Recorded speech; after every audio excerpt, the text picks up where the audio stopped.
아직은 4월인데요. 주식시장이 워낙 또 모든 것들을 선반영하는 미래지향적인 시장이어서 그런지 5월에 대한 시장 분석으로 오늘 시간 줄을 이루고 있습니다. 가장 중심에는 외환시장 끝으로 자세하게 분석해 보겠습니다. 삼성선물 정미영 센터장 스튜디오 모셨습니다. 어서 오십시오. 안녕하십니까. 안녕하세요. 벌써 또 4월 말이네요. 네. 외환시장 이야기할 때마다 시간이 성큼성큼 가는 게 느껴집니다. 연초만 해도 외환시장에 대한 불안감이 상당히 고조됐었어요. 최근에 보면 뭐 불안한 거 여전히 있습니다만 그래 조금은 그 불안감이 진정세를 찾고 있다라는 해석이 지배적인 것 같은데요. 먼저 달러 한번 들여다볼까요? 미국 달러? 네. 지난 이제 달러원 환율도 1월 중순에 바닥을 찍고 급상승하는 배경에는 달러와의 초강세 국면이 자리 잡고 있었습니다. 네. 그런데 이 달러화가 4월 달부터는 좀 횡보 내지 조정 양상을 나타내고 있습니다. 무엇보다도 그동안 달러의 강세를 지지했던 미국 경제 지표가 좀 4월 달 들어서 부진하게 나왔습니다. 특히 고용 지표가 예상치를 크게 밑돌았었죠. 여기에다가 유로존의 위기도 많이 완화가 됐습니다. 유로존 국채 입찰이 호조를 보였고 또 일본 투자가들 유럽 국채를 살려고 대기 중이다. 이런 부분 얘기도 나왔습니다. 네. 앞서 미국 증시에 대해서 말씀하셨지만은 미국 증시가 실적 호조와 유로존 통화 완화 기대 등 호재 등을 바탕으로 상승세를 나타내면서 달러화는 4월 달에 좀 역력한 조정 양상을 나타냈습니다.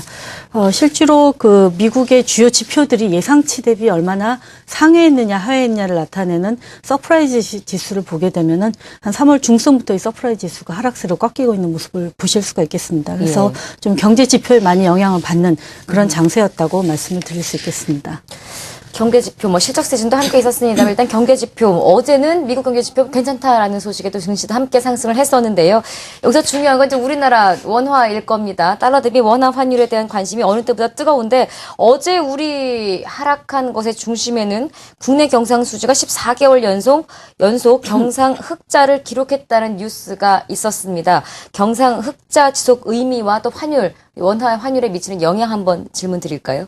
네, 3월 달에 경상수지 흑자가 약 50억 달러에 육박을 했습니다. 네. 근데 14개월 연속이라는 부분에 방점을 두고 있지만 제가 보기에는 3월 기준 사상 최대치였다. 아하. 그다음에 1분기 기준으로 지금 100억 달러를 상회를 했는데 작년에는 25억 6억 달러에 불과했습니다. 네. 그런 거를 감안을 해보면은 1분기 경상흑자로도 98년 이후 최대치를 기록을 했기 때문에 경상수지는 예상보다 굉장히 호조세를 나타내고 있다라고 볼 수가 있겠습니다. 네. 내용을 들여다보면 일단 상품 수지가 42억 달러 흑자에 서비스 수지도 9억 달러나 흑자를 기록을 했기 때문인데요. 물론 이제 상품 수지 흑자가 수출이 많이 늘어서라기보다도 네. 수입이 감소한 부분에 영향받은 바가 큽니다. 그렇긴 하지만 향후 좀 대경기 이렇게 좀 여전히 불안정한 국면에서 도 대규모 경상 흑자가 나는 기조 자체는 훼손될 가능성은 매우 낮다라고 판단을 하고 있습니다. 그래서 뭐 연초에 북한 리스크다, 그다음에 성장률 하향 조정 등 원화에 대한 투자 심리가 좀 부정적인 심리들이 대두가 됐었습니다만은 이런 탄탄한 경상 흑자가 좀 원화 환율의 안정에 앞으로도 상당히 중요하게 기여하는 변수로 작용할 것으로 보고 있습니다. 외환 시장이 그동안 우리 주식시장을 흔들었다라고 해도 사실은 과언이 아닐 만큼의 큰 이슈가 됐었습니다. 그 중심에 단지 달러 대비 원화 환율만 있는 것이 아니라 엔저 현상이 있었습니다. 최근에 엔화 약세가 다소 주춤하면서 우리 증시에 조금 긍정적인 훈풍이 부른 듯도 하지만 사실 들여다보면 그동안의 엔고 현상에 대한 사실 이슈가 뜨거웠었잖아요. 일본 그 경제나 전반적인 상황을 봤을 때 엔화가 너무 고평가되어 있다. 이런 상황을 보면 지금 엔저 현상이 이루어지고 있습니다만 아직 더 추가적인 엔저 현상이 이루어질 것이라는 전망도 사실은 우세한 편인데요. 향후의 엔화 방향성은 어떻게 보십니까? 네. 일단 중장기적으로는 워낙 그 일본 중앙은행의 소위 자산이 향후 2년 사이 2배로 늘어날 것으로 예정이 돼 있기 때문에 엔화 약세는 불가피하지 않겠느냐 이렇게 전반적인 대세입니다. 근데 이제 문제는 좀 중단기적으로 봤을 때 과연 100엔대에 좀 쉽사리 안착을 하겠느냐라는 부분에 시장의 관심이 모아져 있는 그런 상황입니다. 일단 저희가 보기에는 일단 100엔대 안착은 지금 현 시점에서는 좀 쉽지 않을 것으로 판단을 하고 있습니다. 중장기적으로야 이제 100엔 이상의 상승도 가능하겠지만은 100엔 안착이 그렇게 쉽게 이루어지진 않을 거라고 보고 있습니다. 그 첫 번째 이유는 이제 정책 기대가 충분히 반영이 되어 있다는 점입니다. 이제 이 엔화 약세가 강하게 드라이브 됐던 시기가 95년도입니다. 그때 네. 이제 G7에서 시장 개입을 하기도 했었고, 그 당시에는 미국이 강달러 정책을 표방을 했었습니다. 그런 변수들이 같이 뒷받침되다 보니까 엔화 약세가 굉장히 가파르게 진행이 됐습니다만은 지금은 이제 일본의 양적 완화와 G7의 용인 뭐 이런 구도로 흘러가고 있습니다. 여기에다가 달러가 올해 전반적으로 강보합 기조를 저희가 예상을 하고 있습니다만은 예. 미국이 양적 완화를 지속하는 이상 달러화의 상승도 제한적일 수밖에 없습니다. 이런 부분들을 감안하면 이런 부분에다가 네. 또 아까 이제 엔화의 저평가 부분에 대해서 말씀을 드렸는데 예. 그동안 이제 G7이나 주요 국가들이 엔화가 그동안 너무 고평가됐던 부분들이 지금 조정받는 거다. 좀 그런 관점에서 이해를 하고 네. 이 정도는 우리도 용인해 줄 수 있겠다라고 이렇게 받아들이고 있습니다만은 이미 이제 100엔까지 환율이 급락을 하면서 BIS 기준 실질 실효 환율을 보면은 엔화는 지금 저평가 국면으로 벌써 좀 가파르게 좀 들어갔습니다. 그러니까 네. 엔화가 추가적으로 약세로 갈 여지는 일단은 현 단계에서는 좀 제한적일 수밖에 없다라고 볼 수가 있을 것 같고요. 또 하나는 엔화 약세 드라이브를 하게 되면 시장에서 가장 염려를 했던 게 일본 투자가들이 해외 투자를 아주 본격적으로 하면서 엔화 약세를 더 가속화시키지 않겠느냐. 네. 물론 중장기적으로는 그 가능성은 여전히 높다라고 판단을 하고 있습니다. 근데 지금 현재 시점에서는 일단 일본 사람들이 매우 소극적입니다. 오히려 6주 연속 해외 자산을 차익 실현하고 국내로 갖고 들어왔습니다. 그러면서 100엔 돌파를 지금 가로막고 있는 그런 상황이고, 지난주에 일본 주요 보험사들이 올해 그 정책을 발표를 했었는데 해외 투자에 대해서는 아주 소극적으로만 하겠다라고 입장을 밝히고 있기 때문에 아직 일본인들의 해외 투자가 본격화되기에는 좀 시간이 걸릴 거라고 예상되는 점들이 뭐 100엔 돌파가 당장은 쉽지는 않을 것으로 보는 이유입니다. 당장 5월 달이면 100에는 문 아니고 올라간다 이런 이야기도 사실 시장에 들렸었는데요. 정미영 센터장님의 얘기들을 G20 재무장관 회담에 참석했던 모든 사람들이 좀 들었으면 좋겠습니다. 엔화는 이미 좀 저평가되어 있다라는 해석입니다.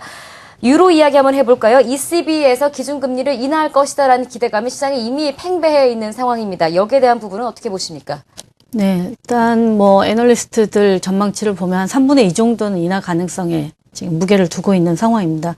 실제로 이런 인하 기대가 이미 지난주부터 시장에 반영이 되면서 유로 달러가 1.29달러까지 하락하는 모습을 보이기도 했습니다. 네. 근데 이제 유로가 금리를 인하할 게 거의 확실시 된다라고 시장에서 인식은 하고 있지만 오히려 최근의 흐름을 보면은 BOJ의 양적 완화 또 ECB의 금리 인하 이런 부분들이 더 증시에 좀 강력한 호재로 이렇게 인식하는 그런 측면이 나타나고 있고 또 최근에 무엇보다도 이탈리아, 스페인의 국채 입찰이 호조를 보이고 있고 어제는 이탈리아 어떤 정치권의 불안정도 이제 완전히 좀 종식이 되는 그런 모습을 보이면서 지금 유로화는 오히려 금리 인하 기대에도 불구하고 1.30달러대를 회복을 하고 있는 모습입니다. 예. 근데 이제 금리 인하는 사실 이번에 안 할 수도 있고 그 다음번에 할 수도 있다 이런 예상도 나오고 있습니다. 이번에 네. 당장 금리 인하를 하기보다는 그 금리 인하 효과가 그다지 크진 않기 때문에 오히려 중소기업 지원책을 먼저 내놓을 수 있다 이런 대책도 나오고 있는데 향후 이제 유로존과 관련해서는 금리를 인하할지 안 할지 여부가 그렇게 중요한 변수는 아닐 것 같고요. 그거보다도 그동안 유로존이 재정 문제를 해결하기 위해서 일관적으로 추진했던 게 강력한 재정 긴축이었습니다. 근데 재정 긴축을 지금 수년 동안 진행을 해왔습니다만은 그렇다고 정부의 부채가 줄어든 것도 아니고 실업률이 개선되지도 않고 계속 역사적 고점으로 치고 가고 있는 상황입니다. 예. 그러다 보니까 최근에 EU 집행위원장이 최근에 유럽 긴축 정책은 한계에 봉착한 것이 아니냐 이런 발언을 내놓고 있습니다. 물론 독일이 지금 9월 달에 총선을 앞두고 있기 때문에 긴축 완화책을 쉽게 풀어주지는 않을 것 같습니다만은 점차적으로 유로존 내에서도 강력한 재정 긴축을 좀 더 푸는 쪽으로 지금 방향이 선회가 되고 있다. 이런 부분들이 좀 유로화에는 긍정적인 분위기를 만들고 있다라고 그렇게 볼 수가 있을 것 같습니다. 시장의 대부분의 예상이 금리 인하 쪽에 비중을 두고 있으니까 가능하면 예상을 좀 안 깼으면 좋겠는데요. 말씀하신 대로 0.25%포인트가 내려간다고 해도 크게 이게 뭐 긍정적으로 작용하지 않을 것이라는 전문가들의 의견이 있는 만큼 만에 하나 다른 결과가 나오더라도 너무 더 크게 우리가 충격을 받거나 그러진 않았으면 좋겠습니다. 마지막 질문 드리겠습니다. 향후 달러 대비 원화 환율 우리 외환시장 어떻게 보시는지요? 먼저 단기적으로 봐주십시오. 네, 이제 원화가 그동안 좀 저평가가 약세를 보였었습니다. 상대적으로. 그 원인은 이제 엔원 환율의 하락, 근데 국내 경기가 예상보다 부진한 거에다가 북한 리스크 이런 변수들이 작용을 했다라고 보여집니다. 근데 지금 이러한 리스크들은 현재 외환시장 환율에 이제 거의 다 반영이 되었다라고 판단을 하고 있습니다. 또 수급적으로 봤을 때는 이제 4월 달에 배당금, 역행금 수요가 마무리가 됐고 5월, 6월 달에는 계절적으로 경상 흑자 규모가 가장 큰 시기입니다. 이런 부분들을 고려를 하면 전반적으로 환율은 상승보다는 하락 쪽에 좀 더 무게가 실린다라고 그렇게 보여집니다. 네. 다만 이제 엔원 환율의 하락에 대해서는 정부가 굉장히 강력한 경계심을 갖고 있기 때문에 스무딩 오퍼레이션을 통해서 좀 환율 하락을 방어해 줄 가능성이 있다라고 생각이 되고요. 기술적으로 봤을 때는 지금 61선이 구름대가 1,100원 초반에 위치해 있고 네. 또 주간 기준선이와 또 올해 고점과 저점을 매 50% 조정 레벨이 한 1,100원 선에 위치해 있습니다. 따라서 네. 1,100원은 좀 하향 돌파하기 위해서 좀 추가적인 환율 하락 재료가 나타나야 되지 않을까 이렇게 네. 판단하고 있습니다. 예, 1,100원 선에서의 흐름을 일단 단기적으로 예상을 하고 계신 것 같습니다. 외환시장으로 시장 풀어봤습니다. 삼성선물 정미영 센터장 자세한 설명 함께해 주셨습니다. 고맙습니다. 네.